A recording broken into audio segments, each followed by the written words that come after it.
Friends welcome back to our channel. சரி அடிக்காசையில் முத்து வந்துட்டு சீதாவை போய் கேட்குறாங்க. மீனாவோட பேசிட்டு எல்லாருமே கேட்குறாங்க.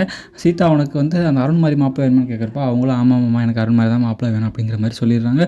முத்து வந்து டென்ஷன் ஆகிட்டு அங்கேருந்து கார் இருந்து எடுத்துகிட்டு கிளம்பிடுறாங்க. மீனாவையும் கூட்டிட்டு மீனா ஒழுங்கா வா அப்படின்னு சொல்லிட்டு போயிடுறாங்க.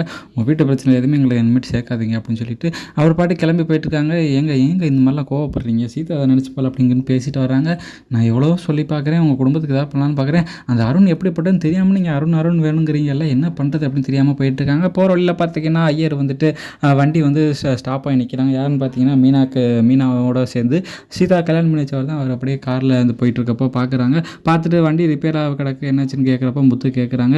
அவங்களும் இந்த மாதிரி ஆயிடுச்சு அப்படிங்கிற மாதிரி சொல்லிட்டு இருக்காரு அந்த ஐயரும். அவங்களும் வேலை பார்க்குறாங்க, முத்து வேலை பார்த்துட்டு இருக்கப்போ மீனாவை பார்த்துட்டு மீனா என்னம்மா என்ன பண்ணிட்டு இருக்கீங்க இங்கே, உன் தங்கச்சி நல்லா இருக்காளா அப்படின்னு கேட்குறாங்க. தங்கச்சி உங்களுக்கு தெரியுமா அப்படிங்கிறப்போ நல்லா தெரியுமே, இவன் தங்கச்சிக்கு நான் தான் ரிஜிஸ்டர் ஆஃபீஸில் என் தலைமையில் தான் கல்யாணம் பண்ணி வச்சேன் அப்படின்னு சொல்கிறாங்க.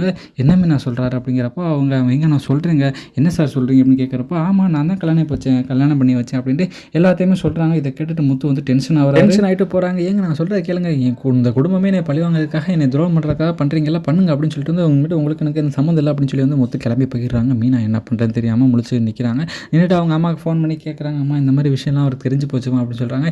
எல்லா விஷயம் தெரிஞ்சதுக்கப்புறம் சூப்பர் மீனா நல்ல வேலை தான் பண்ணேன், ஏன்டி இப்படிலாம் பண்ணுறீங்க தெரியாதனமா இந்த மாதிரிலாம் பண்ணி வச்சுட்டு இப்போ பார் உனக்கும் மாப்பிளைக்கு தான் பிரச்சனை வரப்போகுது அப்படின்னு சொல்லி வந்து அவங்க அம்மா தலைப்பாலாம் அடிச்சுக்கிறாங்க. இனிமேட்டு மாப்பிள்ளை நம்ம கூட எதுவுமே பேச மாட்டார், என்ன பண்ணுறதுனே தெரியல, மாப்பிள்ளை மாதிரி ஒரு மனுஷன் இனிமேல் கிடைக்கவே மாட்டார் அப்படின்னு சொல்லி வந்து ரொம்ப புலம்புறாங்க. பிடிச்சிருந்துச்சுன்னா மறக்காமல் லைக் பண்ணி ஷேர் பண்ணி சப்ஸ்கிரைப் பண்ணிடுங்க. Thank you friends.